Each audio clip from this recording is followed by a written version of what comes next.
So in question 1, we are given a customer at a gas station pumping gasoline into his gas tank. We're given this function that tells us the gallons per second that is pumped into the tank is a function of time. And in part A, we need to use correct units to interpret the meaning of this integral from 60 to 145 seconds of this function. And we need to use a Wright-Riemann sum to approximate this value. So firstly, let's consider what the meaning behind this is. So if we think about gallons per second, we're going to have this function where we have gallons per second on the y-axis and time on the x-axis.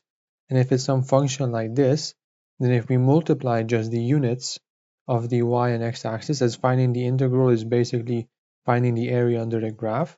When we want to find the area, we multiply the units of the x and y axis. If we do that, gallons per second times second will become gallons. And therefore we can say that this integral represents the total gallons that was pumped in this time interval.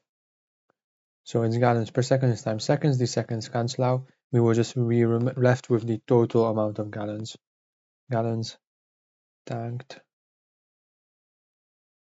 from this 60 to 135 seconds interval.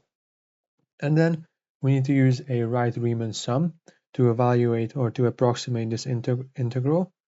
So we have this like this, and what a Wright-Riemann sum means is that we need to split this, with all the three intervals we need to split it into, so we have 60, 90, 120, and 135.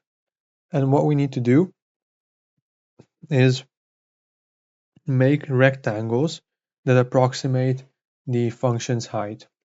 And the way we can do that, we're told it has to be a Wright-Riemann sum, which means that all of these rectangles need to have the height that the function takes on the right interval. So we need to draw the first line from 90 and then finish off the rectangle. So the height of the rectangles are always the function's value on the right side. That is why it is called a Wright-Riemann sum. So in this case, it would be like this, like this. Now, obviously, the function can look whatever, but this is the idea. So we have to add up the area of these three rectangles. And so what we'll do is that we'll take the function value in 90, that's the height of the first rectangle, multiply it by the width of the rectangle. 90 minus 60 is 30. And then we add the function value in 120 times the length, again, is 120 minus 90, which will be 30 again. And then we add the function value on the right interval again, so 135, and we look at the width of the interval. 135 minus 120 will give us 15, and we're given the function values in this table, and if we plug it in, we will find that this is 8.25.